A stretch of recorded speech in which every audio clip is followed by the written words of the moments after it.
Welcome to No Rain Date, a community podcast about local news and people. No Rain Date is a production of Saucon Source, LLC. For more local news and information, please visit sauconsource.com.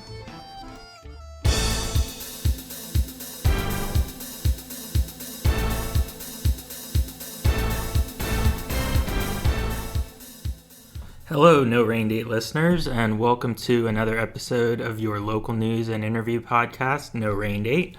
I'm Josh Popachak, your host and the publisher of Saucon Source, here with a roundup of headlines for the week ending April 10th, 2021. And it's been a very busy week in the Saucon Valley area for news. I know I probably say that regularly, but this time I really feel it, let's say. The big story this week has been one that I did not take any pleasure in reporting. It involves charges against a Lower Saucon Township police officer who is charged with assault related to an incident when he was off duty. The charged officer is James M. Connell. He has been a Lower Saucon Township police officer for a number of years. I have known Jim, as he's known to most people in the community, for a number of years, and that is something that I could not allow to factor into my decision to report on this. However, it doesn't make it any easier. Understandably, there are many people in the community that are upset that he is charged. However, we have a responsibility to report on crimes of this nature, and I would have reported anyone charged with the crime that he is accused of. Basically, to recap what the charges consist of, Connell is accused of punching another man outside a downtown Hellertown restaurant, Wings on Main, on April 1st. So the charge is a misdemeanor charge of assault, and there's also a summary charge of harassment filed against him. He is suspended without pay by the Lower Saucon Township Police Department, and that is until, I would presume, until the case is concluded. At least the next court date he has is in early July, and at his preliminary hearing, which was held this past week, James Connell's attorney said that he does intend to seek ARD for his client. The Accelerated Rehabilitative Disposition Program is available to individuals who are charged with certain types of misdemeanors or summary offenses. Typically, they cannot have any type of criminal record, which he does not have. And then it's up to the district attorney to determine whether that person is eligible, at least in some cases, or all cases actually. And we did speak with District Attorney Terry Houck, who's the DA for Northampton County. He said he will be examining a number of factors with regard to that application, assuming it's made. One of them is injuries to the victim. We did not name the victim in this story, and I saw a lot of questions about that on Facebook. That's standard procedure in reporting of this nature. And honestly, if you have read some of the comments directed towards the victim, I think you'll understand why it's standard procedure. The last thing I need is somebody, being attacked or worse because of my reporting. And I understand, the protectiveness of the defendant in this case. Certainly, he's the better known person of the two. Police officers in small communities are inevitably well known if they've been on the job for a long time, and also, in this case, they grew up here. So it's a complicated situation. I don't, begrudge anybody the ability to defend their friend and their loyalty to somebody who helps protect them. On the other hand, I would just ask that calmer heads prevail as we continue to report on this case, because I have a job to do. I will always do it to the best of my ability, and that involves reporting on people that I know, unfortunately, and even people that I like and respect. So, of course, everyone is innocent until proven guilty, and we stress that in our crime reporting, whether it's a police officer that's been charged or somebody who is a rap sheet, a mile long. That's called fairness and ethics. I honestly think that some people's minds have been so influenced by exposure to unethical journalism that they really have a difficult time recognizing fairness in reporting when they encounter it. That makes my job harder, obviously. If anyone has any questions about my reporting, I would always be happy to answer them. Like I said, I saw a number of assumptions in the comments on Facebook about the story involving the charges against Officer Connell. Most of them were false assumptions, like the assumption that I redacted the victim's name in the story simply because an officer was involved. That had nothing to do with it. That's standard reporting and the right way to report this type of story. So we'll continue to follow it, of course. Like I said, the next hearing date in the case isn't until July. Beyond that, it's, certainly unclear this time if there will be additional proceedings, let alone a trial. In my experience, most of these cases do not go to a trial. They will be resolved well before that. And I'm positive that that's what would be best, for the community in this case. I'm sure that everyone wants a fair outcome, which will probably involve compromise. I know it's been a tough situation for the Lower Saucon Township Police Department, obviously the friends and family of Officer Connell, but we also have to think of the friends and family of the alleged victim in this case. So look at the big picture when evaluating this type of content. We'll continue to do our best to be your first choice as a messenger. I take that job very seriously. Believe me, I spent many hours crafting the story that was published on Thursday. It was not thrown together. It was carefully constructed, and I was the only reporter at the preliminary hearing. After my reporting, a number of other sources had the story. The Morning Call, Lehigh Valley Live, of course, published stories about the charges against Officer Connell. However, they were not at the hearing. They don't, in my opinion, know the department to the depth that we do. They haven't been covering it continuously, probably like I have for 15 years. So that experience, I think, gives us a advantage in terms of the context that we provide. I'll leave it at that, but I appreciate all of the feedback, positive or negative. I hope you'll continue to read our coverage of these and other difficult issues. Another difficult story that was reported this week involves charges in a fatal pedestrian accident that actually occurred last June. Many of you will remember when this happened.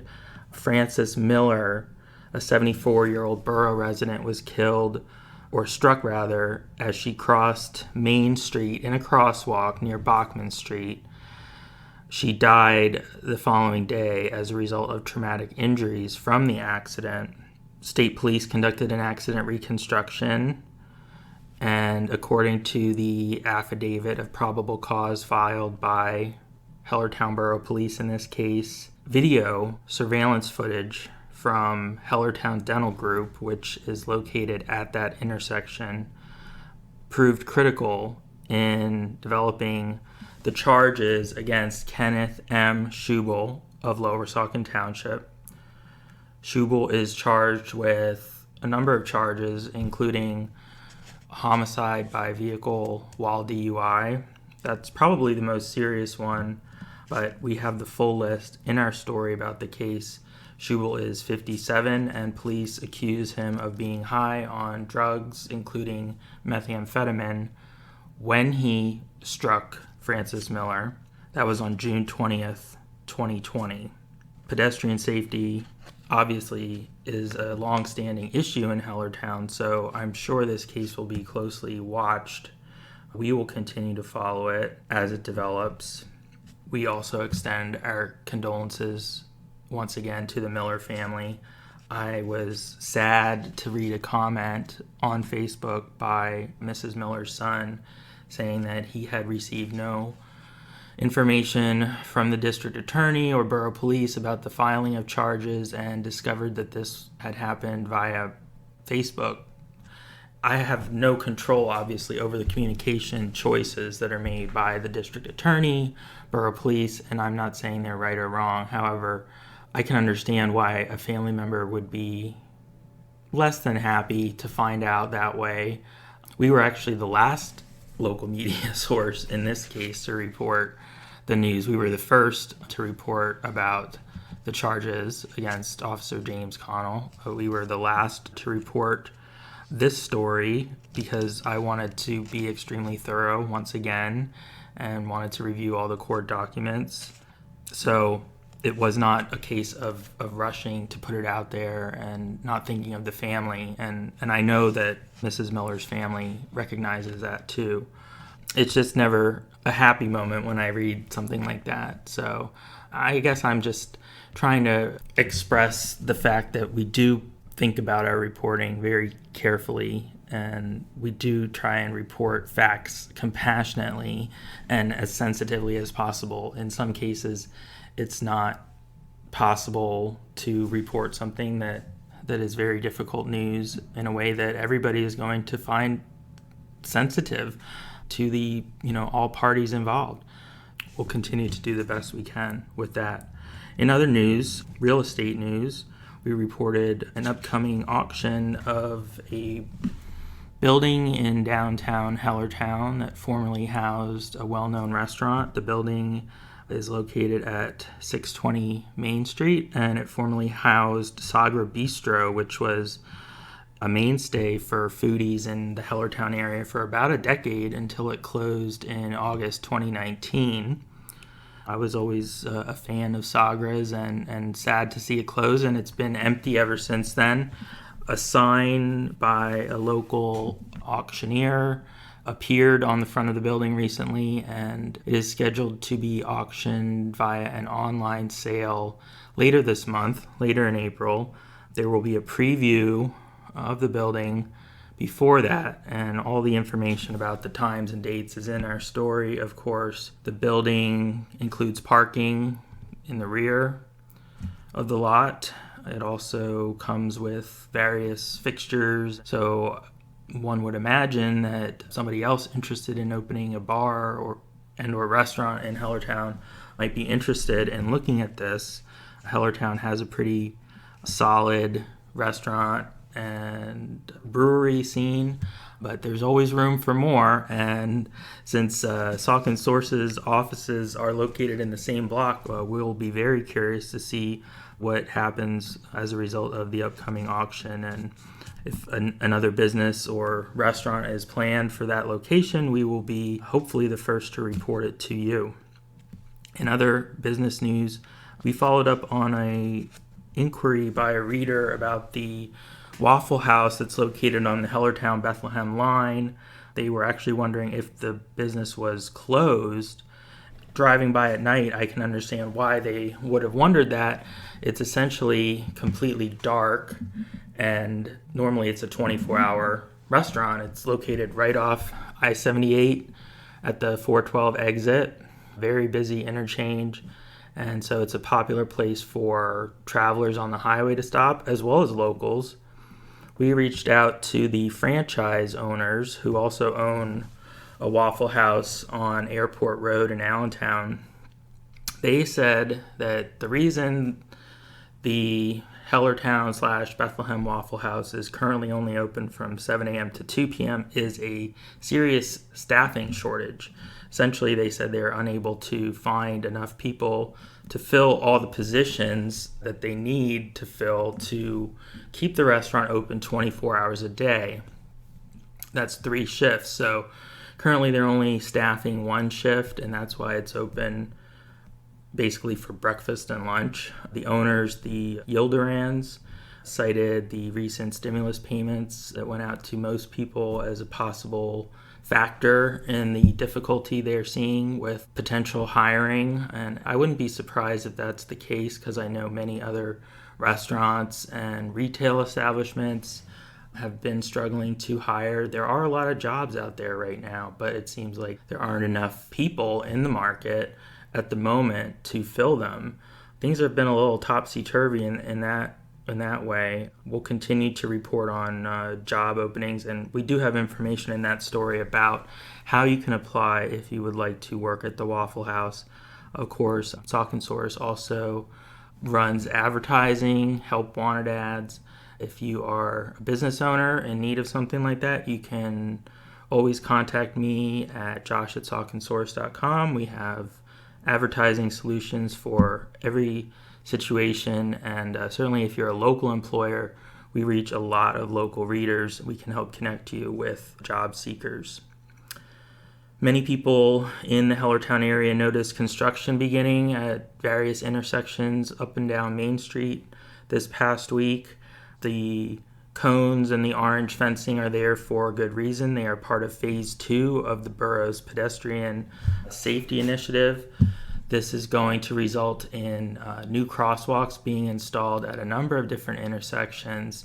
6 intersections are getting flash signal crosswalks, which will help improve pedestrian safety. Those are Wagner Avenue, Thomas Avenue, Chestnut Street, Hampton Avenue, and a 6th one that I'm forgetting, but it's in the story. There are also crosswalk improvements being made at Division Street, Water Street, and a couple of other intersections. It's a lot of intersections, and it's going to take a while to complete this work. It's expected to last into mid-August. One of the most exciting parts of the project is going to be at Thomas Avenue, where there will be a bump out. So that essentially that's a widening of the sidewalk and a shortening of the crosswalk to make it easier to cross there. There's also going to be a bus shelter installed on the east side of the street. This is near Sailors, and that will be much appreciated, I'm sure, by Atlanta riders. In local history, we're big fans of local history here at Saucon Source. We were pleased to share a column written by our friend Jim Friedman, who's also in the news business. This was published on his Facebook group, Bethlehem, PA for History Lovers, and we politely asked Jim if he wouldn't mind us sharing it on Saucon Source because it involves Lower Saucon Township, and he readily agreed. His column is about the lost village of Reddington, which was actually a booming industrial center from the mid-1800s into the early 1900s. Just after World War I was when things slowed down there. Things sort of peaked activity-wise around World War I, which was when Bethlehem Steel was manufacturing munitions in Reddington. They had a proving ground there, and these were being shipped to the fronts in Europe. Of course, that war was entered by the U.S. in 1917, and things stayed active in Reddington for a while. At one point, 1,500 people worked there. There was a post office. There was a general store. Trains passed through, making 8 to 10 stops a day to pick up and let off passengers. So it's kind of hard to imagine that today because it's essentially a very rural, woodsy area. People from the lower Saucon Valley area probably know the road that passes through there as the Narrows, and that's because it's only 1 car width wide. There are some homes, older homes, that cling to the side of the hill there overlooking the Lehigh River. It's mostly private property today, and if you look carefully to your left as you're driving the Narrows towards the river, especially in the wintertime, you will be able to see some of the ruins of buildings that were part of Reddington. So those have been abandoned for the better part of a century. Jim's piece is really fascinating, and I don't want to give everything away, but I'll say there's a connection to the Titanic that you'll find in it. I hope everybody enjoys that glimpse back at the past. We also published a story regarding noise in Hellertown, noise regulations. This was brought up at the Borough Council meeting on April 5th. Borough Police Chief Robert Shoop highlighted the fact that the borough nuisance ordinance to date has not defined nuisance noise by the decibel level. And so essentially what this will do is make noise ordinance violations more exact, because limits by decibel will be set for various times, and that will help police do their job. I'm thinking come summertime with fireworks, this is going to definitely be put to the test. The only permission that was needed was from the Pennsylvania Liquor Control Board, because the new updated version of the ordinance will impact licensees in the borough, so bars and restaurants that are licensed to sell alcohol. Assuming that PLCB is okay with everything in the ordinance, this will take effect because Borough Council approved it conditional upon PLCB's approval. Lastly, I just wanted to highlight some good news, which we shared in the form of photos. These are by Chris Christian, who's our intrepid photographer. He does a great job. Chris was busy this week. We had some beautiful days with highs in the 70s, clear blue skies, and it seemed like half of Hellertown was outside. You saw joggers, people were flocking to the Saucon Rail Trail, lots of people were getting outside and starting yard work. I saw the Hellertown Public Works Department employees tidying up that Willard Plaza, which looks great. Bradford pears are in bloom, just about peak bloom right now, so there's a really pretty backdrop for the clock tower and the fountain. I snapped a photo of that the other day.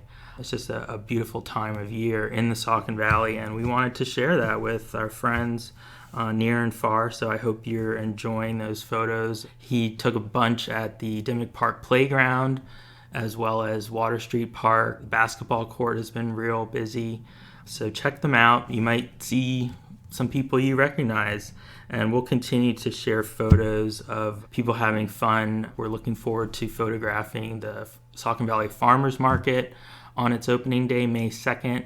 We did have a story about the market being in need of volunteers this season, so I hope you'll read that.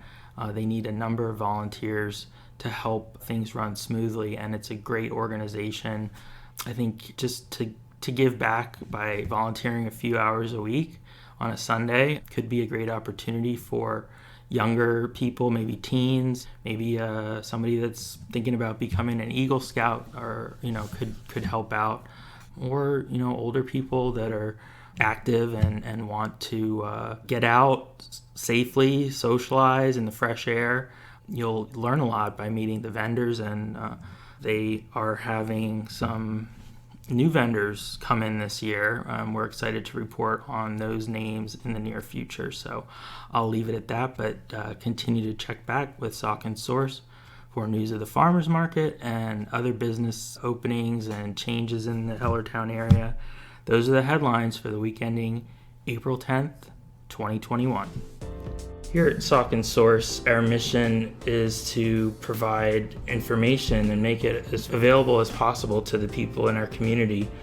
A large part of that is a public service, and we're grateful for the support we have from local advertisers, because that revenue helps keep the information flowing to you, our readers and listeners. Local news production does cost money, and that's why we've also introduced a voluntary membership option on Saucon Source, and we'd like to tell you a little more about that. Essentially, the membership is a recurring monthly contribution that shows your support for the work that we're doing. It helps guarantee that the information will remain free and accessible to you as well as to others in our community, and it also helps fund our future growth. Sock and Source is growing and we're expanding our coverage area. The more support we receive from the community, the better coverage we can provide and the more useful the site will be to you. So that's why we would invite you to visit our membership page on the website, sockandsource.com. You can do that by clicking on Join under My Sock and Source,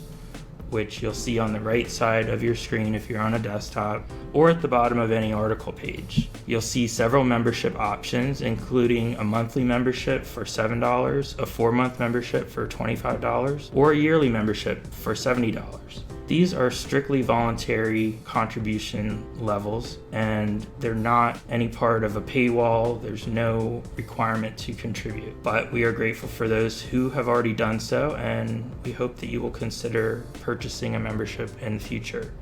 Doing so is quick and easy. You can do it securely online, and you can cancel at any time. Thank you again to all our current members, and thank you for considering becoming a future member. It's my pleasure this week on No Rain Date to welcome a local business owner, Kirsten Hess, who's the owner of Let's Play Books in Emmaus. Thank you so much for joining us. It is more than my pleasure to be here. Thank you for having me. It's our pleasure to have you. We are big fans of yours, and we kind of got the idea for this interview from the Lehigh Valley Book Festival, which we first heard about last year, but obviously COVID had other plans for us. And being an inventive person, you have persevered and in partnership with the Bethlehem Area Public Library are holding the festival virtually this year, and that's ongoing. Can you talk a little bit about the festival and its origins and how things are going? Absolutely. As you mentioned, we were very saddened that we had to shut down the inaugural festival, which would have been last year, March 2020. We had spent almost 4 years developing the festival. We had 75 authors and illustrators and special guests prepped for a 3-day fantastic festival at the Bethlehem Public Library, as well as PBS station. We were going to have an open house there and an evening reception at Arts Quest. I mean, it was really going to be wonderful. And so that had to go away. And we weren't quite sure whether or not we were going to do it again in March of this year, because as you know, you can't just decide right away to have an event of that level. And with COVID, not knowing what was going on, we decided to err on the side of caution in August of 2020 and say, okay, we'll host a festival, but we'll do it all online. And obviously we're glad that we decided to do that, because we definitely would not have been ready for an in-person event right now. And so instead of having 75 authors in person over 3 days, we have 36 authors over the course of 6 weeks. And we are hosting an event like every week, 2 or 3 events every weekend over the course of 6 weeks. That was kind of our creative way of saying, we know people are kind of tired of virtual programming. And if we try to do 36 authors in a weekend, nobody would come. But maybe they would be interested in coming on Friday nights and Saturday mornings. And so we're only 1 week into it, but it was very well attended and people really enjoyed it. So I'm really looking forward to the next 5 weeks. Fantastic. Are these all local authors? Are they from all over the country, the world? There's probably approximately 20% would be local in terms of the region. Most of the authors live somewhere else in the country. They're all on national tours for their front list titles. So any books that have been published within the last 3 to 4 months are kind of in that realm. And the publishers are the people that have chosen which authors to kind of send us to be able to showcase. We work with the publishers directly. roughly 9 months before the publishing date of a book. And Mm-hmm. so, like right now, we're working on next year's 2022 book festival. And do you anticipate that being in person or maybe like a hybrid of online and in person? I am being cautiously optimistic that it will be held in person. The Mm-hmm. nice thing of having a partnership with the Bethlehem Public Library is that they have a large space that we can work with. So Mm-hmm. even if we do have some issues still taking place with masks, etc., we have a large indoor venue that can house over 200 people, along with a fantastic outside space. So we have flexibility, and we'll be going forward with the goal of an in-person event next year. And when we do that, very similar to what we tried to do in 2020, we'll have a lot more local authors participate as well, people that we would typically have in our bookstore under consignment that are self-published authors or vanity published authors that have assistants that aren't really on national tours from a publisher out of New York City, but are here, are local, are great writers, are great friends of bookstores and library communities, and we'd really like to be able to showcase them. So when we have an outdoor event and a large in-person event, we'll be able to showcase a lot more people, which will be great. Right, right. I realize that online is limiting you a little bit, so that's exciting for sure. It is hard to do online because, as you already know, even the cream of the crop, the most popular person in the world, can only generate so much interest when it's on a Zoom call. And so a lot of the authors that would typically bring in 200-300 people all by themselves, like for instance, this coming, actually I think it's before our time frame, but one of our authors, E. Lockhart, wrote a book called We Were Liars, and it's a phenomenal book, and she's had multiple books since. We would sell 300 tickets to see her, Mm-hmm. but we put her on a panel with 3 other authors because generating interest in virtual programming is just incredibly challenging. Right. Like you said, especially at this point where the novelty is sort of worn off, well, long ago probably. Long ago. Right, because I remember in the beginning it was like, oh, like Zoom and Zoom happy hour, and that didn't last so long. So Definitely not. It's just not the same thing. I mean, we have some focusing on some question and answering times so people can talk directly to the authors, and we hmm have signed books and signed book plates, but that is not the same as no, sitting in an experience in a library or a bookstore and having a one-on-one conversation while you're getting your book signed. It's just a whole different experience. right, But we're right. doing our best. Everybody is, right? We're just rolling with the punches. Yes, absolutely, and I applaud everybody who's done that. And I know it's been harder for some than others, based on every industry is unique. And I was thinking about this today and thinking about the interview and what I was going to ask you. I mean, I know that traditionally for myself, like one of the pleasures of going to a bookstore is like going in there and browsing, and I'm sure that's true for a lot of your customers. Have they adapted to online ordering, and was that a difficult transition for some people? It was extremely difficult, and it's extremely difficult on us as well. We are in the business of people and books. And at the moment, we only have one or the other. Mm-hmm. It's not combined anymore, right? And we've become an online processing center.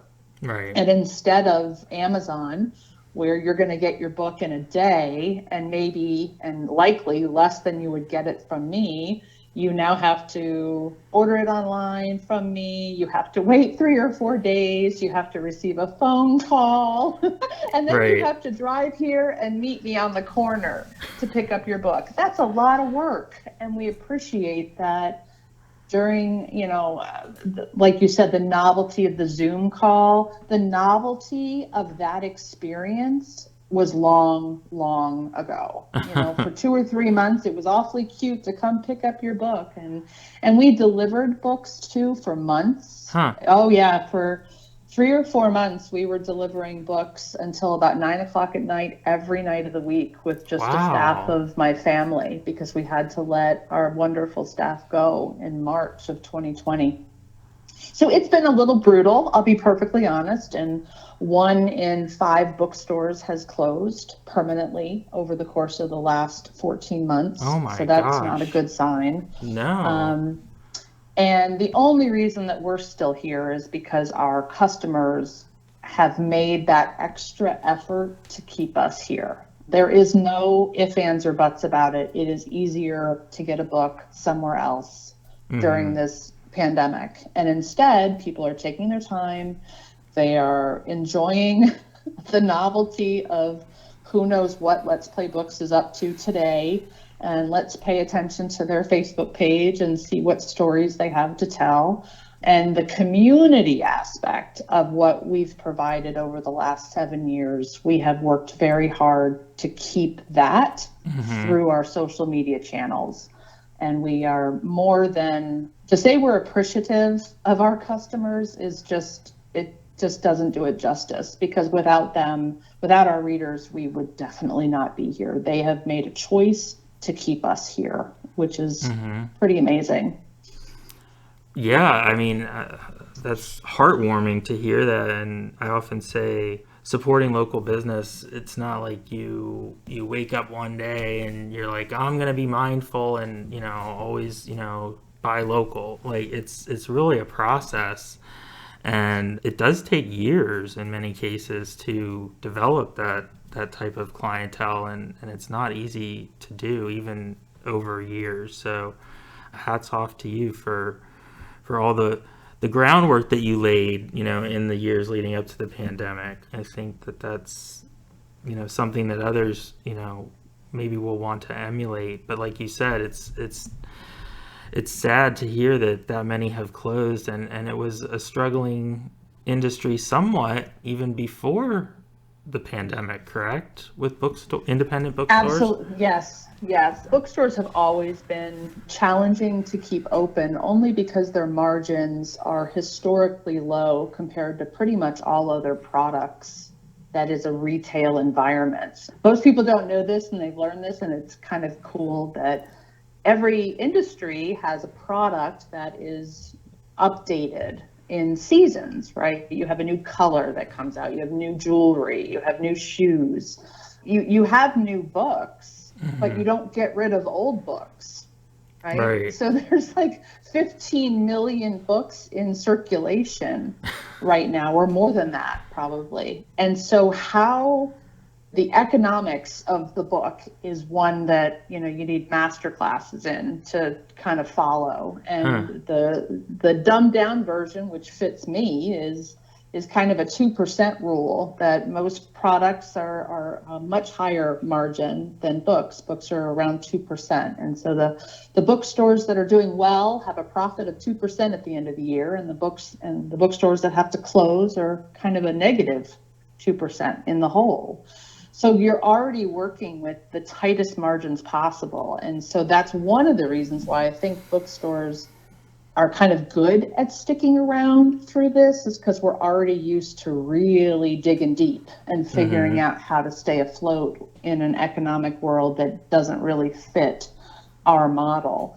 But the Amazon, because it's really the Amazon, it used to be the Barnes and Nobles and the large big box stores that put the independents out of business well before 2008. And then all of a sudden they went out of business. A lot of them did too, because Amazon just took over. And as you related earlier, buying online, point and click, is so different than choosing to shop or live locally. And it's a process. You can't just all of a sudden become a local shopper. Like, you might start here. You might start with just books, or start with just jewelry, whatever you want to start with. But it takes a while to kind of develop the idea of how do I do this and locally source more things that I bring into my home, while we're also getting more and more eco-friendly, not only of where our products are coming from, but how long they took to get there, and maybe having less product in the first place is a good thing, right? Oh yeah, absolutely. And bookstores are one of the kind of the leaders in that area. And it's a little bit of a disservice that we say, hey, you don't really need to buy that book. You can get that book from the library, because we support libraries too. So it's really, the whole kit and caboodle is a little messy, but it's also a labor of love, which I don't know anybody in the book industry that is here for money. Not a single person. Anywhere along the line, not from author to publisher to bookseller. It's all for the love of the written word versus the paycheck. And I want to ask you about that. Like you said that you opened Let's Play Books 7 years ago, but what led to that? I mean, you obviously are a huge book lover, a bibliophile, and growing up, were you like a bookworm, or where does your love for books originate? So I love telling this story, especially to what we call our reluctant readers in that age of 7 to 10, because I was a reluctant reader. And I like to say to kids in story times, etc., would you believe that a bookstore owner didn't like to read until she was in her 30s? And they all it's gasp. True. I'm over 50 now, and back in my day, there wasn't nearly as many neurodiversity conversations and the ability to talk about intellectual or developmental disabilities, etc. And I probably would have been diagnosed with something, because reading didn't come easy to me at all. And I found that my friends were reading faster than I was. I found that I had to reread a paragraph to understand and comprehend what the message was, when my peers didn't have to do that. And so reading really became something that I dreaded, and that made me feel bad and insecure. And it wasn't until, and I did fine. My grades were fine. I graduated. I went on to a wonderful degree and had a great career at Lockheed Martin as an adult, but I still wasn't a reader. And then I had a daughter, and she was diagnosed with life-threatening food allergies at the age of 2. And all of a sudden our lives changed. And I became, instead of a career mom, I became a stay-at-home mom, because we didn't have daycare facilities that could handle life-threatening allergies back in the day, whereas now it's quite common and people know what to do. And what ended up happening was I used books, traditional picture books, to communicate with people, to talk about how to keep my daughter safe.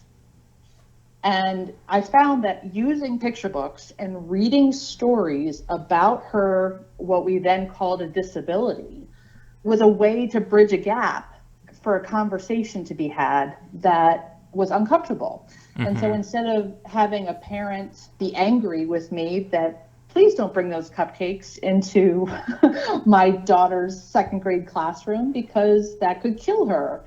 Instead, we would read books ahead of time, so parents and children would already know that. And kids are so naturally wanting to help their friends that when they're exposed to different challenges that different children face through picture books, they immediately want to help that child. They automatically want to help. All of them do.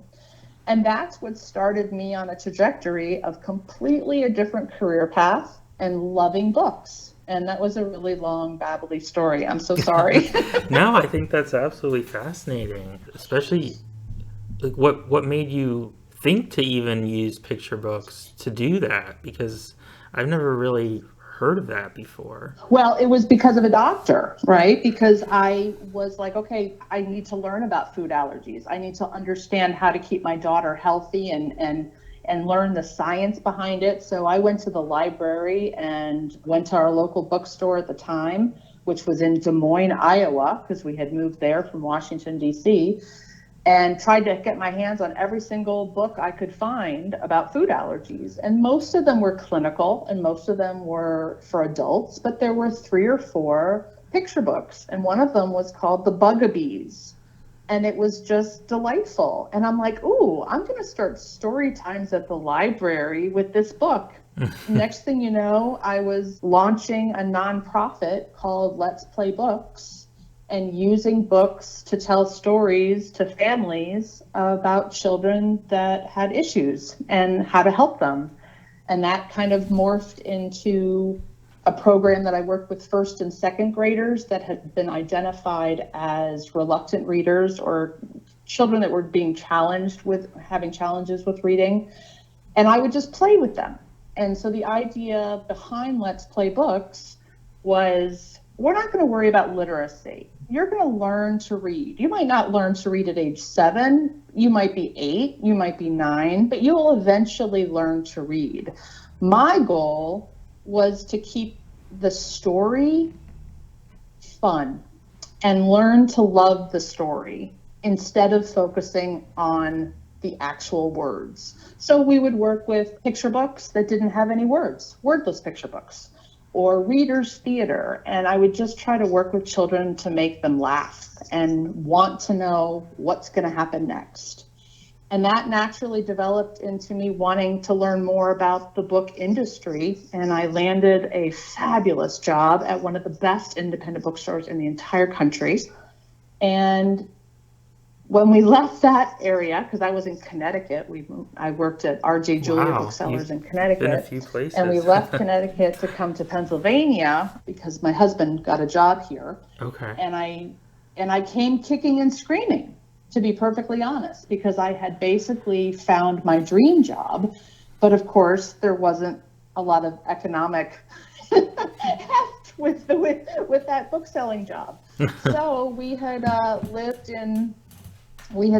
in Pennsylvania in Emmaus for 3 months when I saw the place that I eventually took over and became Let's Play Books bookstore for only 3 months, and we were up and running 2 months later. So 5.5 months after I moved to Pennsylvania, I opened Let's Play Books bookstore. Wow. Not necessarily the smartest thing to do, I'll perfectly admit it. Did you get some quizzical looks when you were telling people that you were doing that, or? Yeah, well, I didn't really know anyone. I mean, that's the ironic part, is that I launched a business in a pretty close-knit community. I mean, the Lehigh Valley in general is pretty close-knit. Emmaus is particularly, I think, close-knit, and chose to launch a brand new business without knowing a soul. Every single person I've met, except for my next door neighbor at the time, I met through my bookstore. And that's not necessarily the best way to start a business. But it worked out okay, so I'm not complaining. It was almost like yeah, I mean, if you knew more, you might have been too afraid to do it. So maybe it was meant to be that it was that early on. I could see that. And I think that's actually a great point. You know, I have spoken to a few organizations and groups about women entrepreneurship, etc.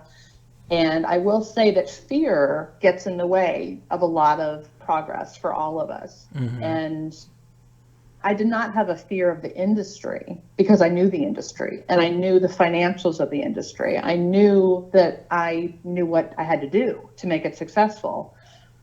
But I think if I knew people in the area already, I would have been much more hesitant. It was much easier to just say, I'm a brand new person and I'm going to introduce myself as the owner of this bookstore. Mm-hmm. And so I think you're right about that. I really do.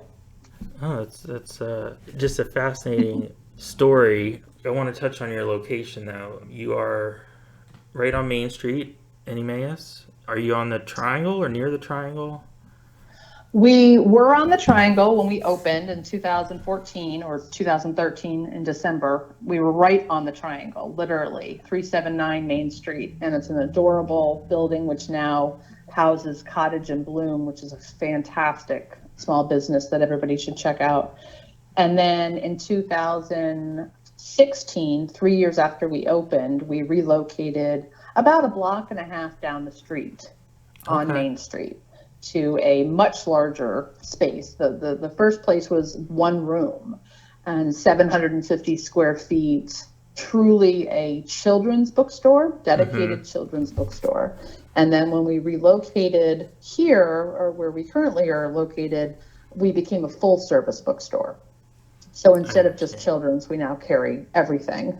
But we still rely heavily on our relationship to children's books, whereas most independent bookstores that are all new, which is what we are, we don't have any used books here, tend to have a 25% of their books are children's, and we're more like half. So the first floor is all adult books, and then the second floor is all children's books.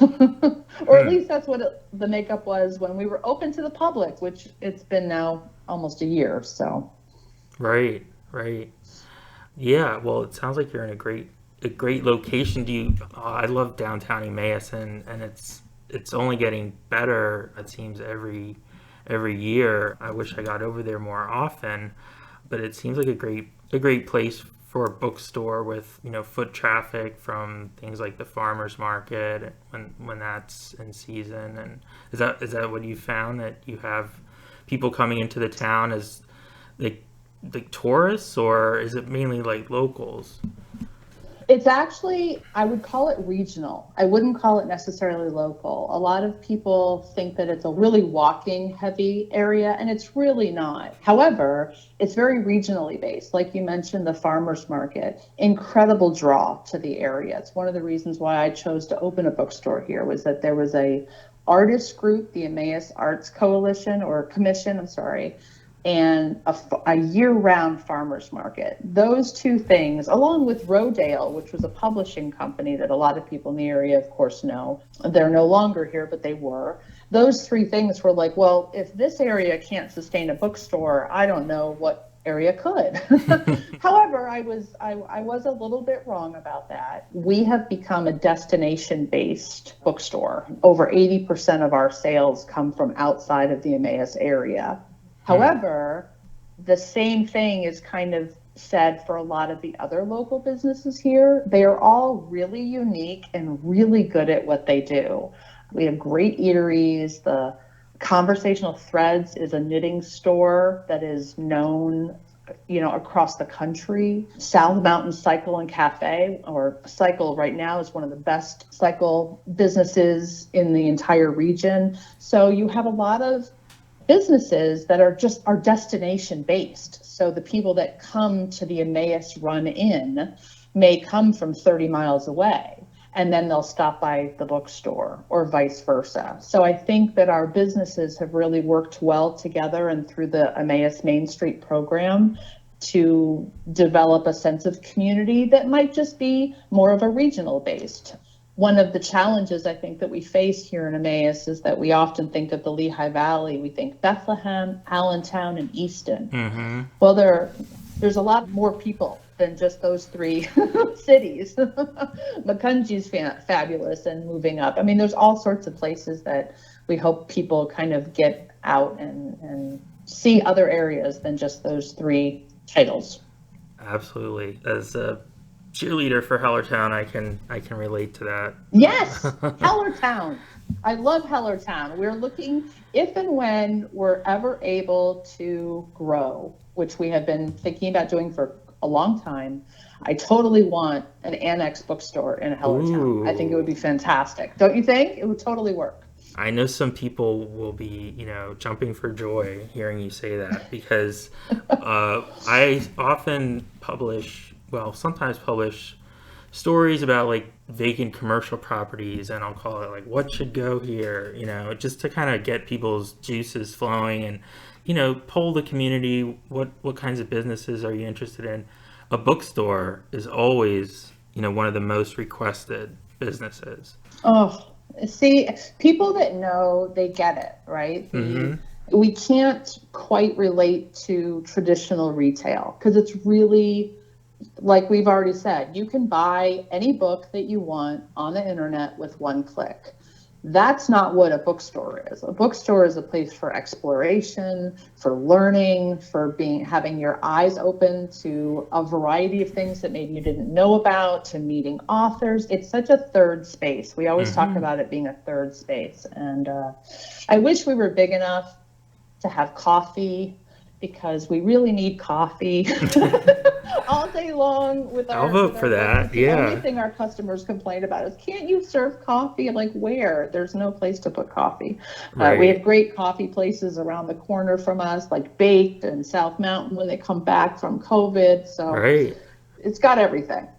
I wonder if some of that is sort of like the Barnes and Noble effect too, because like every Barnes and Noble pretty much has like a Starbucks in it, so now people are conditioned to, where's coffee, when they go into a bookstore. But it's true. That's true.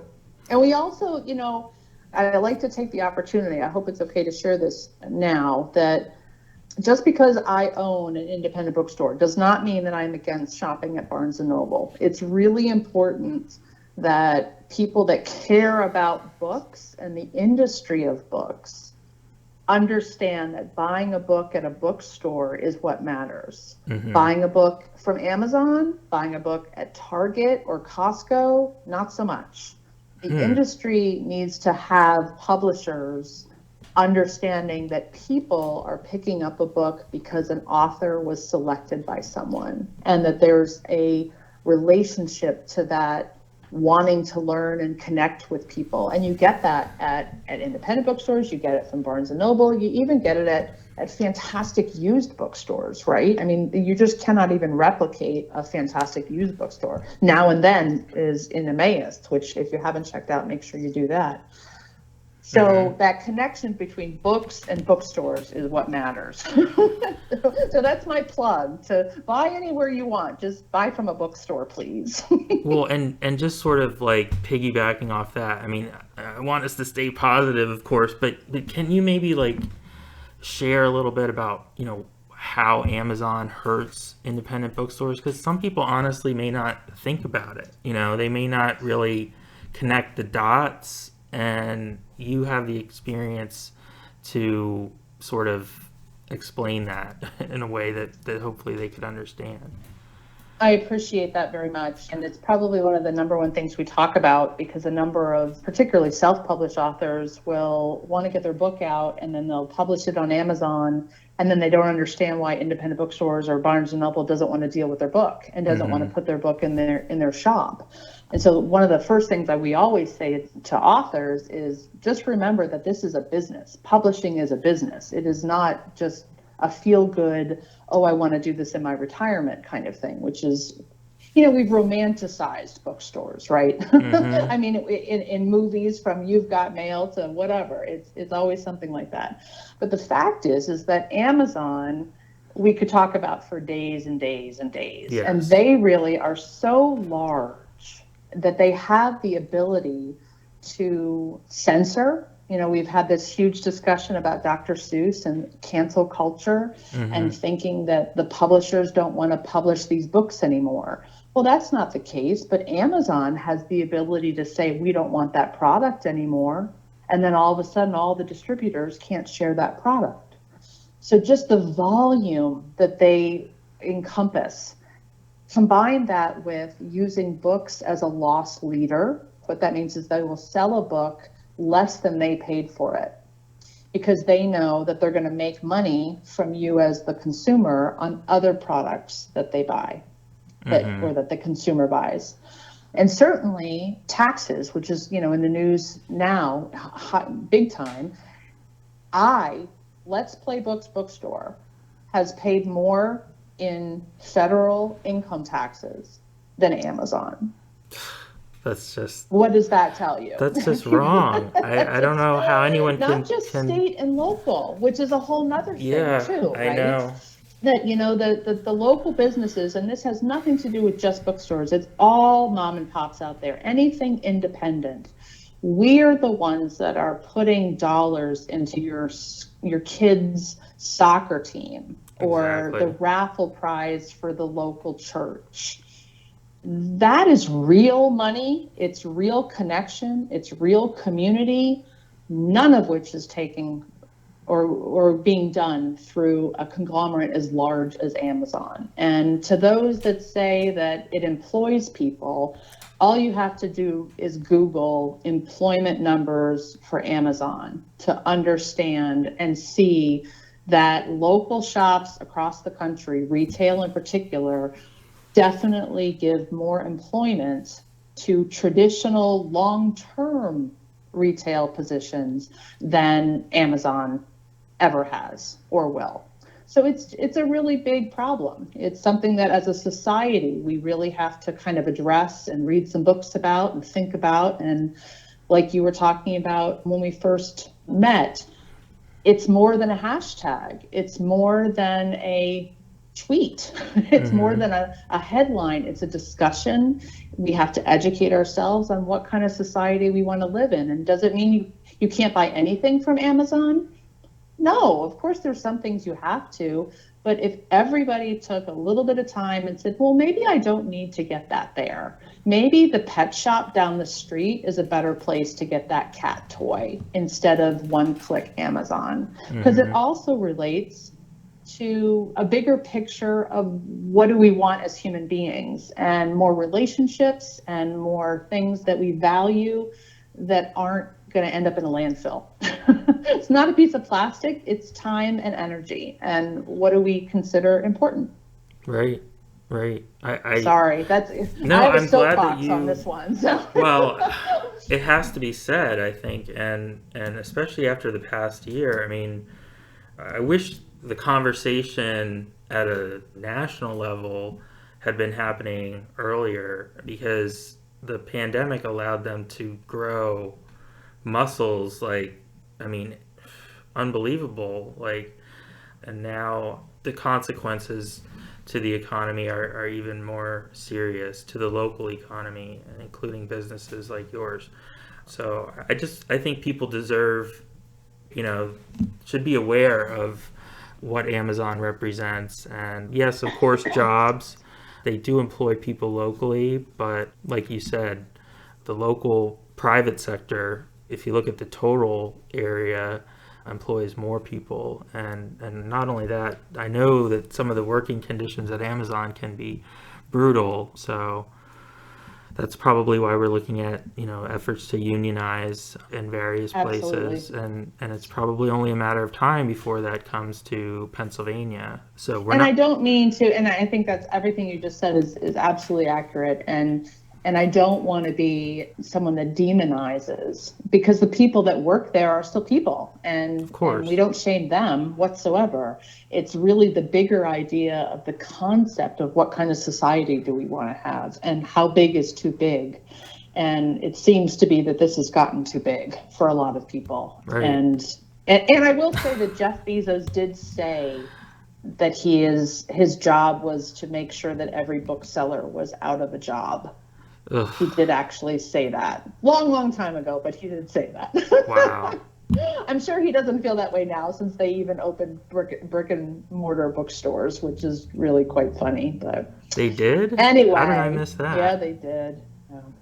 Wow. That's another conversation. That's crazy. Yeah. Oh, it makes my head spin. Me too. And there's always so much to learn, right? And everything changes daily. I don't like to be the kind of person that says that it's a black and white issue. It's complex. Everything is complex. And I think that's one of the reasons why the library and the bookstore and that third space and people getting back together and having polite conversations is so very important, and what we're all so craving once COVID is actually gone. Because boy, are we more civil to each other when we're face to face than we are behind a keyboard.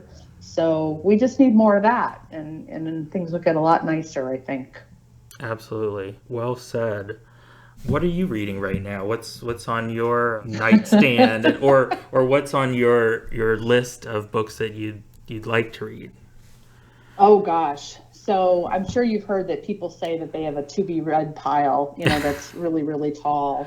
And a lot of people come into our bookstore and say, oh, I have this many books at home. And I said, yeah, I understand. I had to open a bookstore to satisfy me because I had to catch up, because and I share this because I think it's important, because I didn't read a lot. Even some of the classics I didn't read in high school. I got through by using Cliff Notes or watching a movie and thinking that I had gotten the story. I mean, crazy stuff.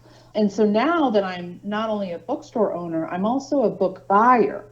So people don't even know that that's a job, and that it's a huge job because somebody has to decide every single book that we bring into this bookstore, right? Mm-hmm. And we have about 10,000 titles in the store, give or take 500 or so right now. Well, each one of those titles I chose.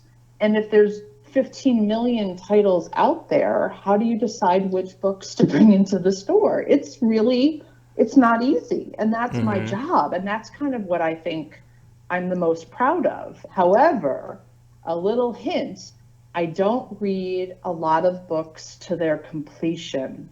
I read a lot of books in partial segments, like maybe the first chapter, and then a little bit in the middle, and then the end. and I get an idea of the storyline, the plot line. Am I happy with it? Do I like how the writer wraps things up? Are you able to follow them? Are they more intellectual? Because one of the other jobs that we have is to kind of know our customer base and know that Martha likes this, or Leslie likes this, or Paul likes this. However, I will say that I just finished last night the book that's for our book festival, because we have 35 authors, but there's about 100 books for those authors because they have backlist titles that we want to talk about as well. And our keynote is David Pogg from CBS Morning News. He wrote a book called How to Prepare for Climate Change. Ooh. And I finished it last night. Sounds very timely. And I will tell you that it is not depressing, even though you would think it might be, because it's clever, and he's clever. If you haven't seen him before, he's very witty and very smart. He's a science kind of guy. And his book, I can't remember the actual subtitle, but it's something like The Practical Guide to the Chaos of Climate Change. And it's funny, and it's sad, and it's scary, but it was enlightening and interesting, and I am definitely going to be recommending that book to a lot of people. But I also, what I like to read, what I call my reality TV, how people say that they just need to decompress when they go home and watch reality TV. My reality TV is suspense thrillers. So the crazier the suspense, the more I love it. And I read books 6 to 7 months before they're published, which also makes things a little bizarre because if I say a title, people will not have heard of it for another 7 months.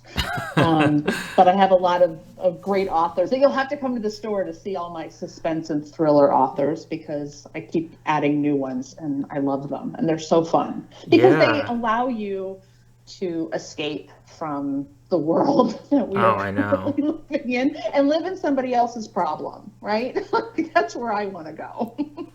I remember as a teenager. Sorry, that was a really long answer. I'm so sorry. No. I asked the question. I want to hear about your reading habits. Now, I was just going to say that I loved suspense quite a bit as a teen. I remember reading a lot of these books that was like The Cat Who something or other. And and maybe that's why I have 2 cats now. But yeah, I've sort of fallen out of the habit of reading books from becoming a news writer, and your attention span kind of dwindles, but definitely would like to get back in the habit of doing some longer reads. Well, can I tell you, I have to tell you that we tell this to everyone because the reason we went from a children's bookstore to a full service bookstore is because we noticed the number of people that would bring their children to a children's bookstore and then they would say, I don't have time to read, or I don't read, or I read too much for my work. I don't have the ability to read for fun. And it was a challenge because I'm the same boat. I own a bookstore and I struggle to actually read for enjoyment. Right. Same as everybody else. And the result is you actually do have to make a choice. You have to say every night at 7 o'clock, not 10 or 11 when you're exhausted, I'm not going to turn the television on. I'm not going to scroll on Instagram. I'm going to open a book. Like, you have to make yourself do it. But I have found that if you actually make yourself do it, you'll start doing it and you'll be better for it. I swear. Oh, I know. I need to take my medicine. That's for your listeners. That's for everybody. Yeah. Because we all fall into that. It is easier to turn the TV on and just be. It just is. It is for everybody almost. So there's no shame in that. Even when I go on vacation, I bring books and I say I'm going to read on the beach, and they never even make it to the beach. It's true. It's true. It's a thing. It's a problem. We all have it. I need a support group. So what, pre-pandemic, what kinds of events would you have going on at Let's Play Books? Like, would you have book club meetings there and that type of thing? And is that going to come back? Everything, yes. We were focused on events, actually, that community aspect. We had 119 events in 2019. Wow. That's a lot of events. Yes. So everything from traditional story times to, like you already mentioned, book clubs. We actually have 5 or 6 community members that run book clubs on our behalf. We basically don't turn anybody down if they have an interest in an idea that they want to run something here. We do it. We have had art classes, music classes, but most of the focus tends to be around author events or non-author book events. Particularly with children, you can often do a lot of engaging and entertaining book authorless events, whether it's related to art, music, storytelling, that kind of thing. But author events, is really our big one. In fact, during the pandemic, we hosted a 600 and some person event that was in person. I know it sounds crazy, but it was Jeff Kinney who wrote the Diary of a Wimpy Kid books. So a lot of people know those titles. And his publishing company put together an outdoor drive-through event. Wow. And 250 cars lined up, for 2.5 hours to come through a fabulous deep end of the ocean. The book title is The Deep End. And so it was all water themed, and they would go through 6 different stations in their car. And it ended with Jeff Kinney throwing a water balloon at their car. I mean, it was fabulous. It was so creative, and it totally spoke to what bookstores go through to kind of connect to their audience. And he's a bookstore owner, and so he gets it. And He did a national tour that way. So that's the kind of thing we do. We do crazy events. We do a annual Harry Potter book launch, and we've held it at the Wildlands Conservancy a couple years with 200 people outside, everybody dressed as, a wizard or a witch, and all sorts of events that really kind of exemplify playing in a book. Like, how do you make this book come alive and enjoy it? That's cool. I miss them. I miss doing them. I miss the people very much. Yeah. There's no substitute for that type of connection. I mean, there are ways to, bridge the gap, which we've been doing. But yeah, I hear ya. I wanted to ask you about something that you have on your website. It's the Let's Play Books Anti-Racist Pledge. It's not a political statement you write, but a moral imperative. Can you tell us about that and why you felt it was important to make this pledge? Oh, that's a loaded one, right? Yes, we do have that on our website, and we did put it out launching Black History Month of this year. Yet we have been talking, I would say, outwardly for years at this point. You can't be a reader, or certainly not a reader of nonfiction, which I am a huge fan of, and the news, and not know that we have major issues in our country that that stem from systemic racism. And I don't believe that that's a political statement by any means at all. Whether you're Republican or Democrat, you can look at the history, you can read the books and say, wow, didn't know that. Yet another thing I have added to my brain of understanding just how over the last 400 years, our country has really been built on the backs of our Black men and women. And it is imperative to learn that, whether it's in school, whether it's on your own in a book, whether it's by attending sessions, you have to actively engage and learn for yourself the inequities that are there. It is not up for debate. It's a fact. And if you don't believe that to be true, come and see me at the store and I'll give you a book and then I'll give you another book. And it's taken me years and years and years to get where I am. So I don't expect anyone to flip a switch and all of a sudden be like, oh, I'm anti-racist. For me, it started, and I'm ashamed to say it, in 2016 with the shooting of Philandro Castile, because he was shot in his car, or his girlfriend's car, literally sitting in a car, shot. And I'm not saying actively that our white police officers are to blame everywhere, because there are wonderful police officers, and one of which I love very, very much.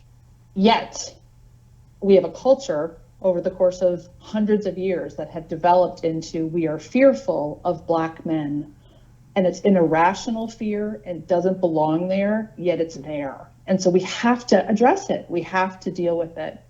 And the day after Philandro was shot and killed, I attended an author event at another bookstore, the Clinton Bookshop in Clinton, New Jersey. And they had an author, a Black man, who wrote a book about racism in this country. And he couldn't talk to us because he said to us, mostly a white audience, I can't tell you guys it's going to be okay. It's not my job to make you feel better, you white people, because my people are being killed in the street and nothing's changing. And that was devastatingly apparent. I mean, I cried, and then I felt guilty for crying because there's white tears. And I mean, there's so many things that go into how we feel about ourselves. And all I can say is that our bookstore, and almost every other bookstore I have ever been in, is about growing, right? It's about learning. It's not about shaming. And we need to learn from each other how to be better and why we need to be better. And that was a really long answer. I'm so sorry that it just felt like it was important to finally say something out loud, that I was multiple years into my own personal journey of trying to be a better human being. And it was time to start saying more outwardly and seeing if there were other people that our bookstore might be able to influence in a positive way. So. Well, it makes sense to me that a bookstore would be dedicated to, like you said, growing and learning. And I do sort of want to follow that up just by asking, does that pledge then carry over into your curation of titles, what you buy?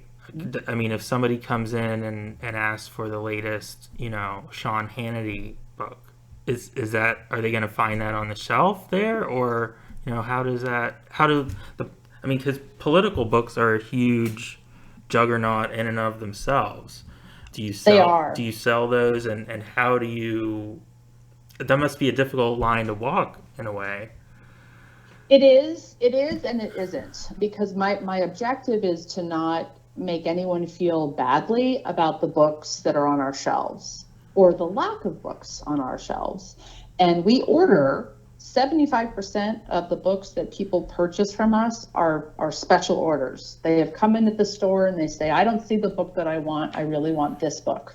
Or we come up with a book together and realize that we don't have it on the shelf because the last time I carried it was 2 years ago. But it's a great book and it fits the right environment. So when it comes to political books, we have definitely skewed on the political arena left. But even within left-leaning sides, there are drastic differences between the incredible progressive left and the central. And what kind of titles are we actually bringing in? An example would be that if an author, and I hesitate to say names because I certainly don't want to ostracize anyone and I don't want to make things worse, because some people, we have gotten a little bit of hate mail at times, I won't lie to you. Some of which most recently was very devastating, to be perfectly honest. And my objective is, if you disagree with something I've said or our store stands for, we welcome you to come here and have a discussion about it, right? But when it comes to the books that are on the shelves, instead of having all the biographies of everyone, we might have books like from John Meacham, a historian that's talking about ex-president or something like that, versus the political leaning straight from MSNBC or Fox News local anchor writing the new book. Mm-hmm. The only change there would be Rachel Maddow, because I have a total girl crush on her. And I think she's one of the most brilliant people out there, politics aside. So we welcome books from anyone, and there's no one that I would censor, except for a few people that have been held, if they've been arrested for something, things like that. Those are the titles or the authors that I won't carry. Right. Well, I would hope everybody understands that, and that decision. And yeah, so the bottom line is, if you want a book, you can always come in and you'll special order it for them. You bet. Anything. And we've seen it all, and we don't judge, at all, because it's cool, Right. I mean, learning about everything is cool. And one of the best things to do, particularly in the political landscape, is to read about people and ideas that are different than your own, right? So we want books on our shelves that open people's minds to all sorts of different ways about thinking about world politics as well as national. I think we're going to have a part 2 with you, because... Oh, I'm so sorry. No, I mean, your answers are really to the point, actually, but there's just so much ground to cover between the business and the book festival and just the state of the book industry right now and COVID and all that stuff. So, but I don't want to close out without giving you the chance to talk a little bit about, ways that our listeners can connect with you, especially online right now, before you reopen the store. You have a great website, you have a newsletter, you have social media. Tell us about all those things and point our listeners in the right direction. I appreciate that very much, because I think getting information out is the hardest thing there is to do, particularly when you're a small business. We're not a big group that can afford advertisement in all the places that we financially support. Like, we want newspapers and we need newspapers and we believe in them, but we can't afford to put an ad in the paper, things like that. So I really appreciate that. I'll have to talk to you about that on a separate call. Our website is kind of our home base. It's a little complicated because it's robust, and you can do pretty much anything you want there, which includes finding 15 million books. They're all there, which is wonderful, but please know that they're not all here in the actual store. So the website has the ability to see what we are able to purchase. Some of those books will be, of course, in the store, but the older the title, the less likely it'll actually be on the shelf. But anything can be ordered, and if you place an order, we contact you right away through the website if we can't get that book, or if it's going to take more than a week or two, we'll give you a call and say, this is a special order and you might have to wait 6 weeks. Do you still want it? And we go pretty far. We'll get a book at Barnes and Noble for you. We'll find it on Amazon for you. We will do the things to help you find the book that you want if we can't get it for you. There's also the event calendar, which is there. And there's also a link there for the Lehigh Valley Book Festival, because unlike a lot of book festivals, as a bookstore, we're hosting it with the cooperation of the Bethlehem Library. So we're kind of the home base for the book festival. And we still have more than 3/4 of the festival is left. So we really hope that some people can join us, because it's also our way of connecting not only with readers, but also with publishers, so that we're still relevant in this world where we might not be having author events in person for another 6 to 12 months at this rate. Yeah. And every social media platform we are on, so Facebook, Instagram, Twitter, Pinterest. The only thing we don't have yet is TikTok, but I think we might have to keep that one on the side for a while. So I'm a holdout on that one too. Let's Play Books is our handle for everything. Awesome. And the website address is letsplaybooks.com. And you are at 244 Main Street in Emmaus? We are. Thank you. Yes, 244 Main Street. And we believe, even though we're not open to the public right now, we believe that as of April 24th, which is Independent Bookstore Day, we are going to reopen to the public for browsing with limited number of people in the store. So it might be a little bit clunky and you might have to wait outside for a little bit, but we hope to be able to have 4 or 5 families in the shop at any one time by the end of the month. So Wonderful. That's kind of exciting. Well, and that's a great reason to follow you on Facebook and Instagram and sign up for the newsletter, because I'm sure you'll be announcing all the details of that in the weeks to come. Yes, definitely. Thank you again for joining us, Kirsten. It's been a pleasure having you. And like I said, we'll have to have another chat sometime in the future, and we wish you all the best. I really appreciate it. Thank you so very much. We've been recording No Rain Date since late 2019, and we've produced a fair number of episodes at this point. We would love to hear your feedback about what we're doing. What makes you tune in every week? What ideas do you have for interview guests? Is there something that you think the podcast is missing? Feel free to share your thoughts, whether they're good, bad, or indifferent, with us. You can do that by emailing josh@sauconsource.com. No Rain Date is a local news and information podcast, and we focus on the Saucon Valley. However, our guests are from the Lehigh Valley and beyond. So please try and keep that in the back of your mind when you're thinking about ideas for future episodes. Thank you.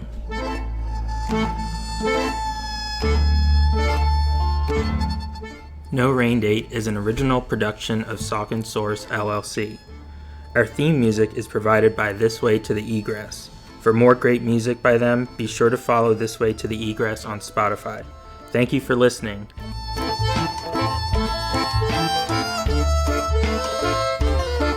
Every night, he climbs the tower, sees your face on every dollar.